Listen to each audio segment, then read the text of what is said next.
Hey everyone, Molgo Kirby here with the Yama Melee and Rage Guide, featuring the free tick melee method.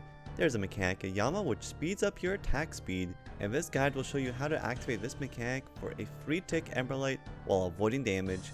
This results in better DPS than the donofly, and other such methods as those methods miss out on the attack speed boost.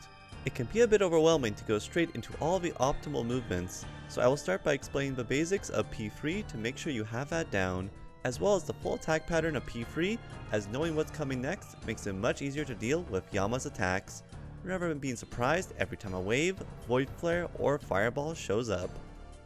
I will then explain a simplified general strategy of how to dodge the fireballs while meleeing and gain the attack speed buff, so you can still get through the boss while trying to learn the optimized strats. I will then cover the special movements you can do to save maximum ticks with the free tick melee hits with your Emberlight or Arclight. These are based on which tick you attack relative to fireball spawning, and will take some practice, but the different patterns we do share a lot of similarities with each other, so learning them all won't be so bad. First, let's start with the basics of P3 to make sure you got that down. The first auto attack in P3 seems to always be the opposite of the first auto attack in P2 and P1. However, you can just watch the animation on your character when Yama attacks to know which attack he's doing. A fire animation means pray mage, a shadow swirl animation means pray range. The boss will alternate mage and range every auto attack, and Yama always attacks every 7 ticks in enrage. If Yama melees you in P3, he spawns void flares, which heal the boss and damage you if you're too slow to kill the flares, so you want to never get meleed. The fireball special makes an hourglass shape of shadows that you want to dodge. The diagonal line always goes northwest to southeast for solos or for the host of duos, so keep this in mind. If you are the person joining someone else's duo, the diagonal line will go northeast to southwest instead. Dodging one tile perpendicular to the center bomb helps you stay in control. Also, by dodging one tile away from a center fireball without taking damage, while having Mark of Darkness spell active, your attack cooldown is decreased by 1. This is the mechanic we will use later on to free tick our Emberlight. It can also be used with magic and any other weapons though. The waves move 2 times per tick and move faster in the vertical direction than the diagonal direction. So when dodging vertically to skip both waves at once, you visually dodge a bit earlier than if you were dodging diagonally. We will be using tile markers for an easy dodge every time. You can see here, when the waves reach either of the 2 blue tile markers, I click to run up to Yama.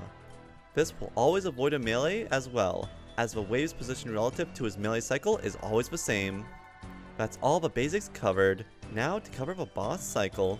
By knowing the boss cycle, you will find it much easier to know what's coming next, which makes P3 feel much easier, especially with knowing when solar flares spawn and when fireball specials will happen. First of all, the start of a boss is a little unique with a shorter wave special, taking 56 ticks until the first set of void flares spawn. After that, it will loop a slightly different set of attacks along with a longer wave special, repeating after a set of void flares spawns every 70 ticks. So basically there's a 56 tick intro, and then a 70 tick attack loop that loops infinitely for the rest of the fight. The longer wave special that's in the 70 tick infinite loop gets fireballs in the middle of the special, making it more dangerous. Rather than memorizing everything, here's a general rule to know when fireballs and void flares will spawn. If there's no waves, there's typically 2 autos between fireball spawning.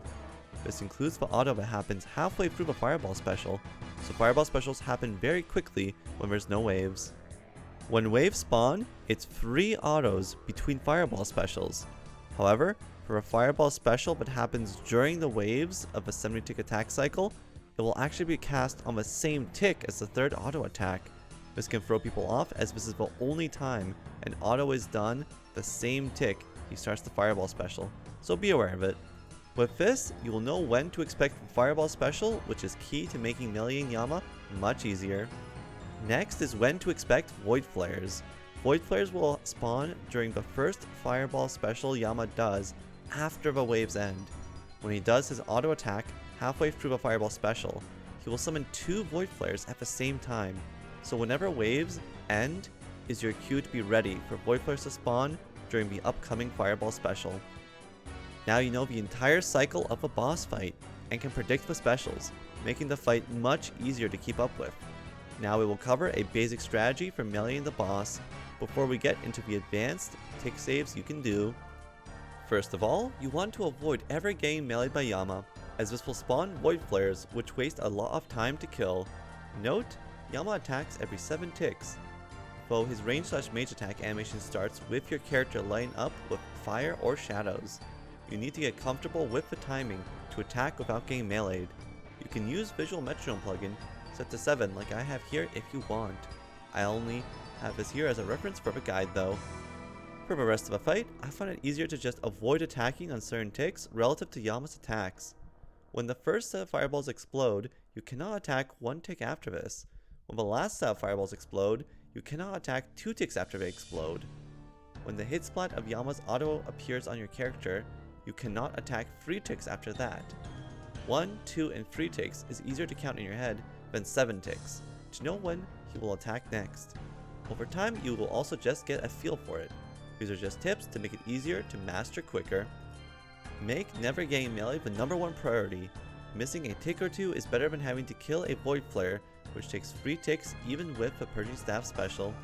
Next, always prioritize killing void flares quickly. The Purging Staff special attack helps save a lot of time here, and making sure you have Mark of Darkness on in advance makes it easier too.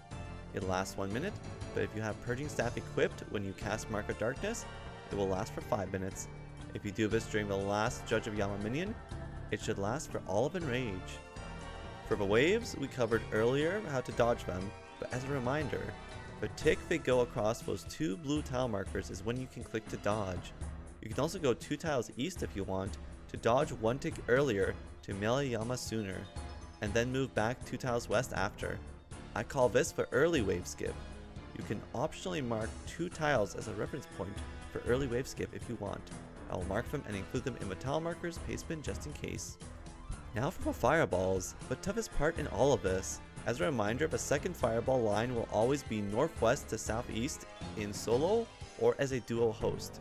It will be the opposite direction if you join someone else's duo, which will mean it goes from northeast to southwest instead. The diagonal line can be awkward to dodge, so knowing in advance what direction the diagonal line is makes it much easier to predict where to go. You cannot attack 1 tick after the first set of fireballs explodes, or in other words, 2 ticks before the second set of fireballs explodes. Whichever way you prefer to think of it, as the tick to avoid. If you attack on this tick, Yama will melee you and spawn a void flare. You want to try to always dodge by being 1 tile away from a center tile, as this makes it easier to stay in control.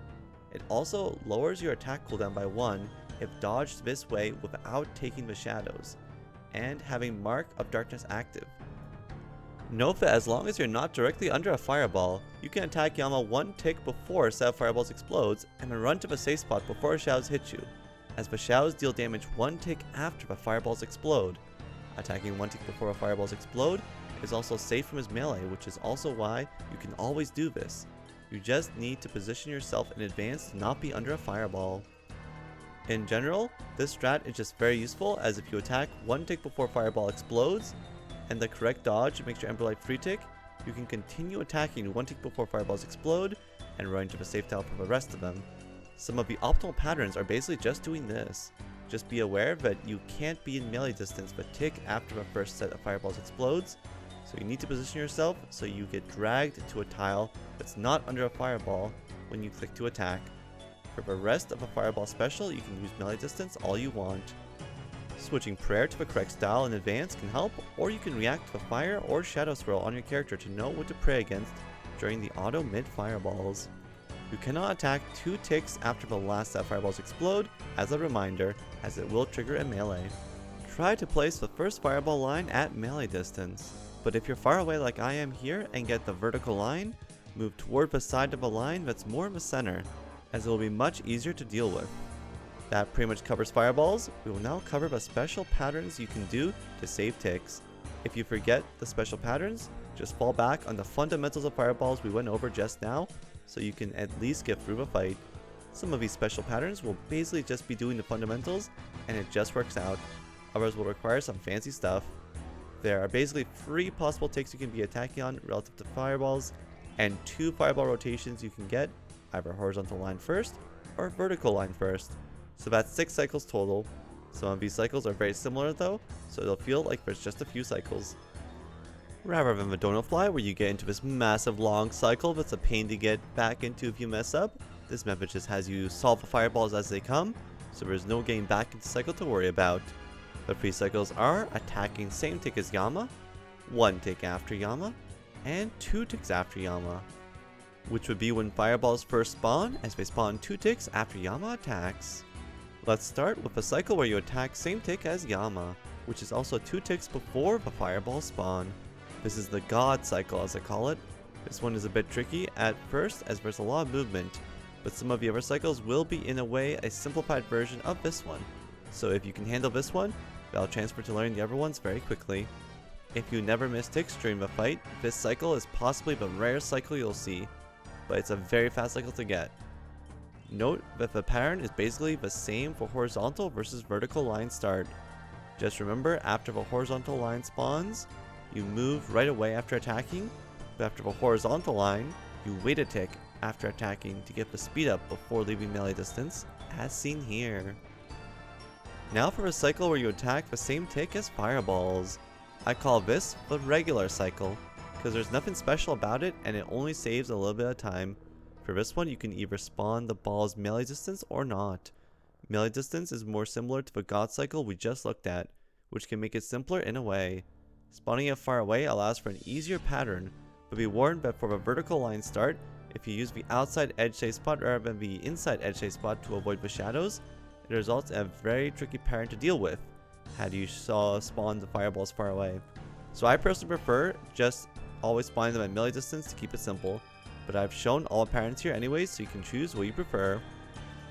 That's 4 out of 6 cycles done. Lastly is the cycle where we attack 1 tick after Yama, or 1 tick before fireball spawn, whichever way you prefer to think of it.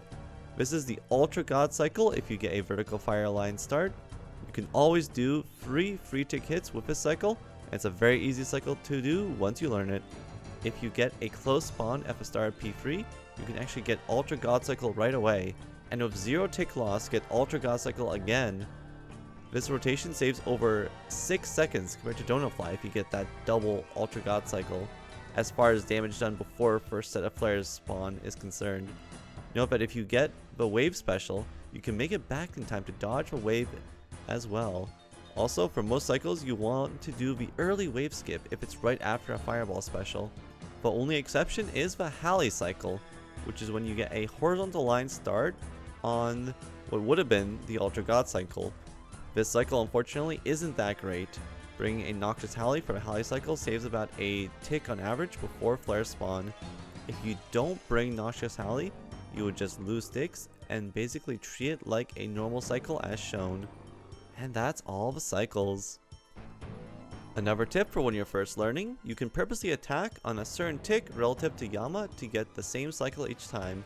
This can be good for practice as well.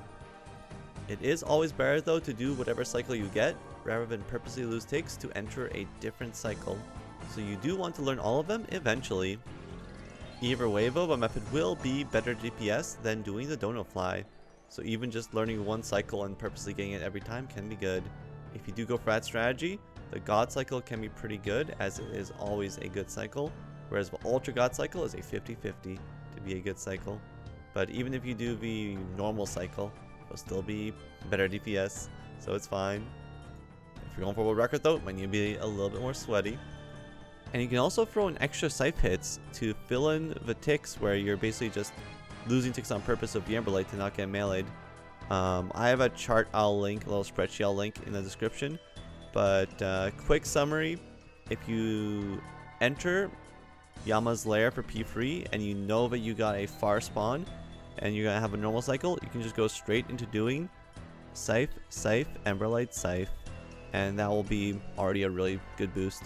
Because all the other places are pretty minor where you get like a Scythe here and there.